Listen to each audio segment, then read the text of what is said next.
No vídeo de hoje eu tenho vários assuntos para falar. O primeiro deles é sobre talvez uma manipulação no mercado, o que está acontecendo, o que está levando o preço para baixo assim de forma tão repentina no Bitcoin. Quero falar sobre esse post aqui do Altieri, quero falar sobre o preço do Bitcoin, até onde pode ir, quais são as perspectivas, cenários, enfim, eu tenho muitos assuntos para falar hoje, então não vou enrolar muito, vou passar direto para o conteúdo e vamos dar uma olhada aqui nesse primeiro post do Altieri lá no x.com com um disclaimer clássico de que isso não é uma dica de investimentos. Então o preço do Bitcoin está caindo, todo mundo está de olho no que está acontecendo no preço do Bitcoin. O preço do Bitcoin estava em $90 mil e depois caiu bastante, certo? Então ficou um tempo ali em 90, 91 mil dólares e há pouco tempo atrás despencou aí 4, 5, 6% e agora está na faixa dos 86 mil dólares. Bom, e o que esse post aqui do Altieri diz então, né?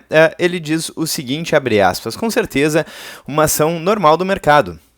Jamais seria algo manipulado por grandes entidades institucionais. Enquanto isso, a mempool está vazia. Ele fala isso em relação à grande queda que aconteceu em relação ao preço do Bitcoin, que levou o preço para 88 mil dólares, de 91 para 88. Foi uma queda livre aí do preço do Bitcoin. E o que ele está estranhando aqui é o fato da mempool estar vazia. O que isso significa? Significa que as transações de verdade na rede da blockchain do Bitcoin não estão muito congestionadas, digamos assim, certo? Ou seja, não tem tanta gente assim transacionando Bitcoin. E geralmente quando a gente vê o preço subindo muito ou caindo muito, a gente vê a mempool, ou seja, a rede do Bitcoin, um pouco mais congestionada. Então ele está se perguntando, será que por acaso não existe uma manipulação ocorrendo aí no preço do Bitcoin? Será que não são grandes entidades institucionais que querem entrar no Bitcoin e de repente fazem uma força vendedora para liquidar o pessoal que está alavancado, baixar o preço e comprar na baixa? Enfim, é uma hipótese bastante válida, diga-se de passagem, a gente não tem como prever o futuro, não temos como saber exatamente o que está acontecendo, mas é realmente um ponto muito importante. Antes de eu seguir aqui, não esqueça de deixar o like, clicar no sininho, inscrever-se no canal, ficar à vontade na seção dos comentários e também fazer parte da área de membros para acessar um conteúdo exclusivo e ainda ajudar aí o canal a se tornar cada vez com uma qualidade maior, né, e com mais frequência aí para vocês. Bom, então postei aqui no ChatGPT para ver o que o ChatGPT, uma inteligência artificial na sua última versão, acha do assunto e o que o print mostra na prática. Lembrando, o print do Altieri no x.com, se vocês quiserem dar uma olhada lá no post original. Bom, basicamente, mempool vazia significa pouca demanda real na rede, ou seja, a mempool estar praticamente zerada significa que poucas transações esperando confirmação, né? Temos poucas transações esperando confirmação, temos taxas baixíssimas aí na rede do Bitcoin. A rede está tranquila, sem pressão de uso. Isso indica que a queda não veio de uso real ou pânico on-chain, ou seja, pode ser um movimento institucional que vem de ETFs, que vem talvez de um Bitcoin que não está correlacionado à blockchain. Será? Isso é um ponto bastante preocupante, talvez. Não sei se preocupante, mas é um ponto de atenção porque, basicamente, uma das críticas aí ao ouro é o fato de que, com todos os produtos financeiros envolvendo o ouro em papel, digamos assim, derivativos, ETFs, fundos de investimento, a quantidade de ouro que é negociada é muito maior do que o ouro físico real. Existe essa crítica em relação ao ouro. E se a quantidade de ouro negociada é maior do que a quantidade de ouro real, significa que o preço está artificialmente mais baixo. Muito embora o preço do ouro tenha subido bastante aí, principalmente no último ano, e vem subindo ao longo do tempo, porque afinal de contas é um ativo escasso, né? Deixa eu mostrar aqui rapidamente o preço. Então temos aqui o ouro, que subiu, valorizou no anual 59% em dólar. Mas é claro, né, porque a gente tem as moedas fiduciárias colapsando, então perdendo poder de compra ao longo do tempo, a dívida crescendo, então não à toa os ativos escassos estão se valorizando. Mas há quem diga então que existe muito mais ouro sendo negociado, ouro em papel, do que ouro físico, e isso pode estar acontecendo com o Bitcoin também, porque existem vários instrumentos aí, vários bancos que estão vendendo instrumentos relacionados ao Bitcoin, mas não tem o Bitcoin de verdade. Aí eles podem manipular o mercado aumentando e a questão da escassez do Bitcoin, pelo menos nesses instrumentos aí institucionais, pode ficar um pouco duvidosa, certo? Porque a gente sabe que existem 21 milhões de unidades de Bitcoins, me corrigiram isso no último vídeo aí, eventualmente eu faço sem cortes, então é bom ficar atento, né? 21 milhões de unidades de Bitcoin serão minerados, certo? Em toda a história aí, segundo o protocolo. E muitas pessoas vão perder os seus Bitcoins, então a quantidade, a oferta disponível vai ser bem menor do que isso. Só que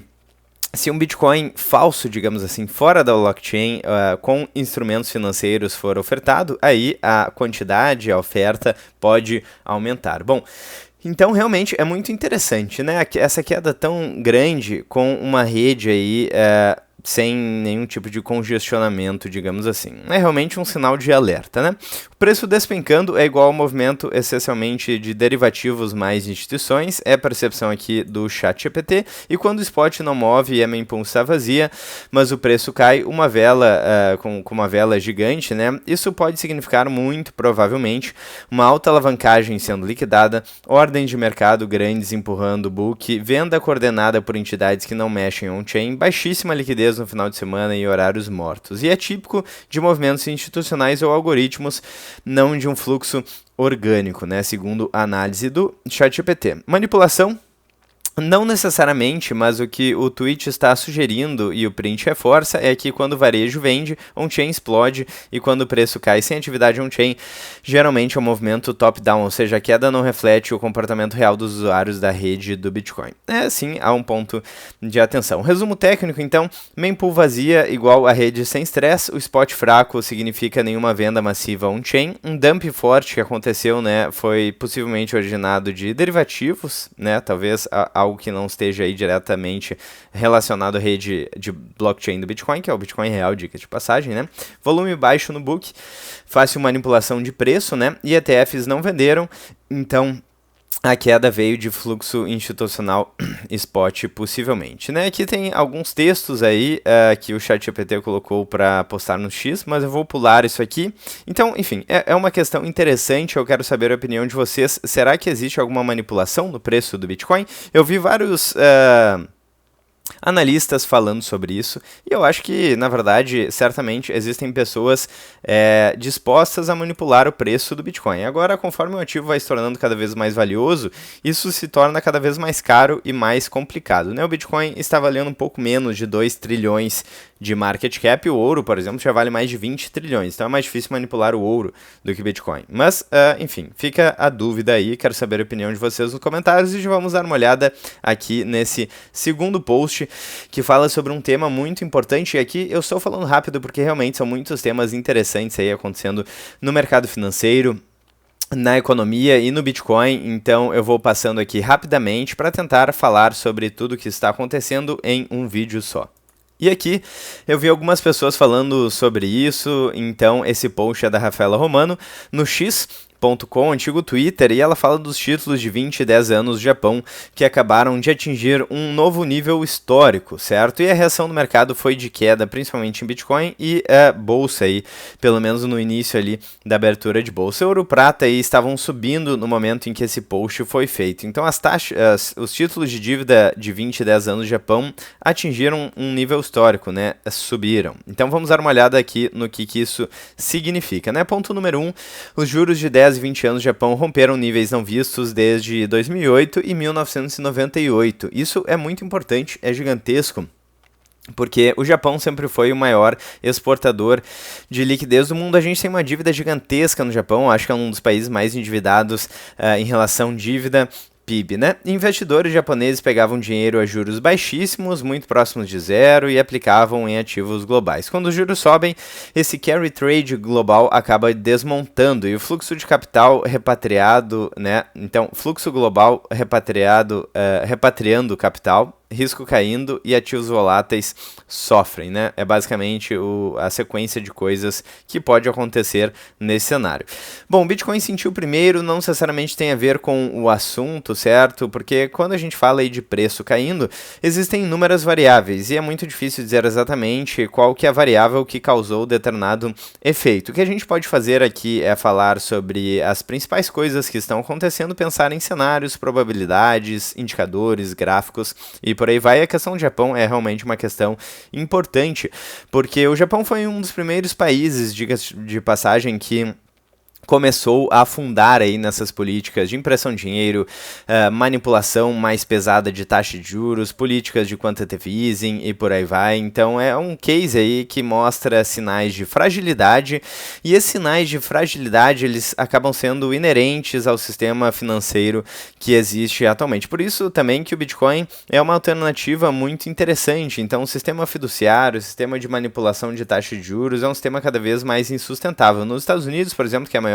economia do mundo, eles já têm mais de 38 trilhões de dólares de dívida. Então pensem qual que é o custo simplesmente para rolar essa dívida. É um custo gigantesco. E nos Estados Unidos aqui, então a gente vê a base monetária aumentando de maneira bastante expressiva, principalmente desde 2008, da crise do subprime, e a gente vê a manipulação na taxa de juros. Isso é basicamente o que ajuda a inflar ativos. Então a gente tem meio que uma bomba atômica, que são as moedas fiduciárias, é o sistema fiduciário tradicional, e a gente está, infelizmente, em cima desse castelo de cartas aí, que pode explodir, derrubar, pode ser derrubado a qualquer momento. Bom, então, de fato, o Bitcoin corrigiu bastante, né? O Bitcoin é global, 24 horas por dia, 7 dias por semana, não tem circuit breaker, tem muita liquidez, e é o ativo com maior beta é o aperto de liquidez, né? Aqui eu gosto de lembrar esse artigo da Lynn Alden, que fala sobre a relação entre liquidez global e o preço de vários ativos. Ela coloca aqui como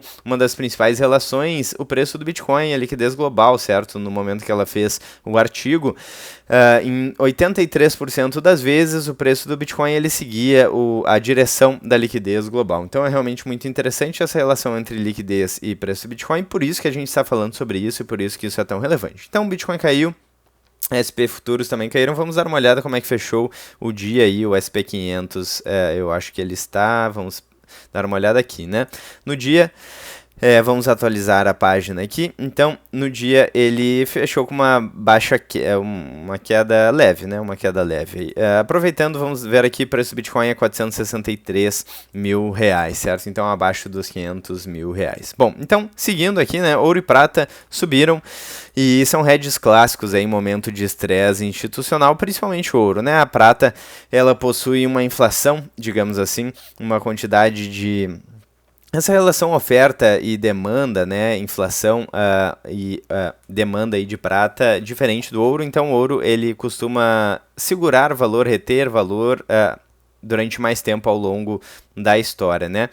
E comparado com as moedas fiduciárias, a gente pode dizer que ele se valoriza nominalmente, mas talvez seja muito mais que as moedas fiduciárias estão se desvalorizando. E por que o ouro sobe e o Bitcoin cai? Simples, o ouro é um hedge tradicional dos grandes fundos, bancos centrais e institucionais, e o Bitcoin é um hedge mais moderno, com uma liquidez premium, uma liquidity premium maior, né? E quando o estopim vem de um choque de juros soberanos, o mercado institucional reage primeiro com instrumentos que ele já usa há séculos, milênios, digamos assim, né? Não o mercado financeiro, mas o ouro é utilizado aí há milênios, com diversas finalidades, né?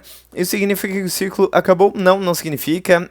Significa choque de liquidez, rebalanceamento de portfólios, risk-off momentâneo, e o fundamento do Bitcoin não mudou, é 1% sequer, né? Então, se você gostava do Bitcoin a 126 mil dólares, talvez você goste do Bitcoin a 86 mil dólares, a 80 mil dólares, a 70 mil dólares, e por aí vai, né? Se os fundamentos do ativo não mudam, quanto mais barato, mais você consegue acumular. Isso não vale só para o Bitcoin, mas vale para bons ativos, certo? Não vale para ativos ruins, porque não adianta nada você segurar durante um longo prazo um ativo ruim. Bom, E a questão da liquidez acaba sendo muito relevante, né? Aqui tem umas versões para post no X e eu já vou passar para o terceiro post direto aqui então do Felipe De Martini, o Nancius, no x.com, e ele fala aí da venda de ETFs em novembro. Então foi um mês com muita venda, nós estamos aqui no dia 1º de dezembro, início de dezembro aí, e o mês de novembro realmente fechou com uma venda bastante expressiva em ETFs de Bitcoin, com 3,48 bilhões de dólares de Bitcoin em novembro, o maior volume de venda desde fevereiro, e a gente vê aqui essa relação entre preço do Bitcoin e compras aí de ETFs. Olha só como acontece de uma forma muito interessante. Olha só, o preço estava subindo aqui com uma forte compra de ETFs, ETFs começaram a vender, o preço caiu, depois voltou a subir e por aí vai, né? Aqui também caiu bastante em fevereiro o preço do Bitcoin e muitas vendas em ETFs, e novamente em novembro. Então vocês observam como os ETFs, o dinheiro institucional, que são players diferentes, talvez, que não estão tão acostumados ao Bitcoin, a volatilidade do Bitcoin, eles estão já movimentando bastante o mercado e influenciando no preço do Bitcoin. Uma análise rápida aqui, então, sobre esse tema, né? O novembro teve a maior saída desde fevereiro. Isso é significativo porque fevereiro também foi um mês de forte correção. A gente viu o preço do Bitcoin chegando em 75 mil dólares. Grandes saídas em ETFs tendem a coincidir com sell-offs de curto prazo, e hoje estamos vendo exatamente o mesmo padrão. ETF Spot virou vendedor líquido e isso pressiona aí no curto prazo. Bom, ponto número 2, né? Isso não significa que o ciclo acabou. É importante lembrar que todos os ciclos tiveram meses negativos de ETFs e fluxos institucionais. Normalmente isso acontece justamente depois de topos regionais, quando o mercado realiza, né? E o mercado financeiro, ele vê muito o Bitcoin, o mercado financeiro tradicional vê muito o Bitcoin como uma alternativa para acumular mais dólares, certo? Então eles querem consolidar os lucros, certo? Que é um pouco diferente da visão aí do bitcoinheiro raiz, de visão de longo prazo, que na verdade ele quer acumular mais satoshis. Então isso tem um efeito psicológico, no sentido de que quando o preço do Bitcoin renova as máximas, quando o preço do Bitcoin sobe muito, eu acho que muitos players acabam querendo realizar um pouco dos lucros, certo? Isso pode, inclusive, alterar um pouco alguns padrões do Bitcoin, alguns padrões cíclicos aí do preço do Bitcoin, e não à toa esse ciclo está sendo um pouco mais lento e gradual também, né? Bom, então, de novo, isso não significa que o ciclo acabou, certo? E fluxo negativo é diferente de fim do ciclo. Fluxo negativo pode ser simplesmente uma realização de lucro institucional.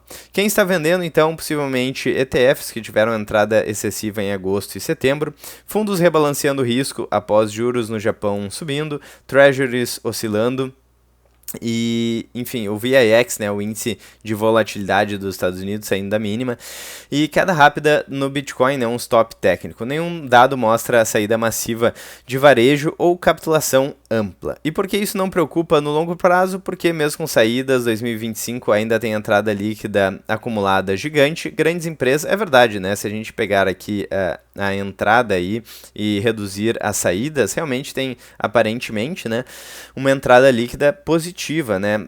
Embora a gente tenha num mês de novembro bastante fraco, a gente tem aí no total um cenário positivo. E observem, né? Quando eu falei, por exemplo, um ponto interessante aqui também, quando o Fear and Greed Index, vamos atualizar aqui, quando o indicador de medo e ganância, ó, já caiu de novo, quando ele caiu para 10, eu falei que era muito difícil um indicador chegar em um nível tão extremo e permanecer durante muito tempo. Então eu coloquei como alta a possibilidade do indicador mudar, né? O que poderia indicar também uma mudança de preço do Bitcoin. Foi exatamente o que aconteceu. O preço do Bitcoin voltou aos 90 mil dólares, né? E agora o Fear and Greed Index já caiu bastante de novo para 16. E aqui de novo, né? Quando a gente fala de vendas institucionais, historicamente, pelo menos no anual, a gente está vendo que a gente tem meses de vendas, mas essas vendas não costumam ficar tão altas durante tanto tempo. Pode ser um rebalanceamento, pode ser uma consolidação de lucro, pode ser um player aí que não está acostumado com volatilidade, está saindo da posição, mas se o ativo continuar se valorizando, a gente pode ter esse cenário temporário de vendas e depois né, esse cenário de venda massiva não sustentar aí nos próximos meses. Enfim, é um cenário, novamente, não é uma dica de investimentos, não temos como prever o futuro, mas eu acho que esse ponto aqui realmente faz bastante sentido. Bom, então seguindo aqui, né, grandes empresas seguem comprando, a gente teve aí vários exemplos de empresas e países comprando. El Salvador, se eu não me engano, a MicroStrategy também fez novas compras logo no início da queda, mas teve inclusive um anúncio interessante envolvendo MicroStrategy aí, que de repente eu posso fazer um vídeo exclusivamente para falar sobre isso. Mas seguindo aqui, então, temos uma hash rate, né, a força computacional do Bitcoin que vem subindo no longo prazo, e isso é interessante porque se a força computacional aumenta, significa que tem mais pessoas dispostas a comprar mais máquinas de mineração pensando no longo prazo, e se esse investimento é feito, eles provavelmente estão pensando aí que o preço do Bitcoin tende a subir. Por quê? Porque as recompensas dos mineradores caem pela metade a cada 4 anos, a cada halving. Então, se a força computacional vai aumentando, isso aí pressupõe que os mineradores, que são players grandes, com bastante informação e que estão com bastante com bastante risco aí, digamos assim, nessa operação, estão entendendo que existe essa possibilidade da valorização do preço do Bitcoin, pensando no médio e longo prazo. Né? ETF são price takers, não price makers no médio prazo, e o jogo de cenário macro Fed mais liquidez continua apontando para a retomada. Se eu não me engano, no dia 10 de dezembro teremos a decisão do Federal Reserve, Banco Central dos Estados Unidos, sobre a taxa de juros, então nós vamos observar, a maior parte do mercado está supondo uma queda de em torno de 0,25 pontos percentuais aí, então queda na taxa de juros, isso é o mais provável, segundo, por exemplo, a Polymarket, que é um site de apostas, aí eu falei sobre isso alguns vídeos atrás. Então, se cair mais do que isso, muito provavelmente o mercado pode ficar otimista. Se cair menos que isso, ou se subir, ou se manter no 0 a 0, manter a taxa de juros, aí o mercado pode ficar com um pouco de medo e a gente pode ver novas quedas no mercado, né? Enfim, vamos ficar de olho nesse tema que vai ser muito importante aí nos próximos dias. Bom, então realmente temos saídas de ETFs aqui em novembro, que é um ponto bastante relevante. Questão da taxa de juros no Japão, que ficaremos de olho ali. O que está acontecendo é basicamente um proxy do que pode acontecer em outros países, porque o Japão foi um dos early adopters, digamos assim, dessas políticas mais heterodoxas de taxa de juros, manipulação e por aí vai, e também essa característica muito curiosa de preço despencando e mempool praticamente vazia, né? Pô, a blockchain do Bitcoin deveria estar congestionada nessa queda? Será que não? Será que faz sentido? Quero saber também a opinião de vocês nos comentários. Bom, então antes de fechar, vamos dar uma olhada rápida nos principais indicadores. A gente já falou sobre Fear and Greed Index, um indicador de medo e ganância que está em 16, Mayer Múltiplo aqui em 0,76, então realmente é um patamar bastante baixo, de acordo com a média histórica aí desse indicador. Vamos fechar aqui essa propaganda e vamos ver aqui o Mayer Múltiplo não, o MVRV, olha só, em 1,53, então caiu de novo. Muito interessante, indicadores aí em um patamar bastante interessante, certo? Bom, eu vou ficando por aqui então, já passamos de 20 minutos no vídeo de hoje, mas realmente são muitos assuntos aí para falar com vocês, e eu vejo vocês então muito provavelmente amanhã no próximo vídeo do canal, e eu espero ver vocês aí com vídeos cada vez mais frequentes, com mais qualidade aí para vocês. Se vocês gostaram, não esqueçam de deixar o like, clicar no sininho, inscrever no canal, ficar à vontade na seção dos comentários e fazer parte da área de membros para apoiar o canal e também acessar um conteúdo exclusivo por apenas R$ 7,99. Eu pretendo alimentar cada vez mais a área de membros com um conteúdo de base aí sobre Bitcoin. Quais são os fundamentos, quais são os principais indicadores, quais são as principais estratégias e fundamentos não só do Bitcoin, mas do mercado financeiro e economia, investimentos de uma maneira geral. Bom, vejo vocês muito em breve então no próximo vídeo do canal. Um grande abraço e até mais.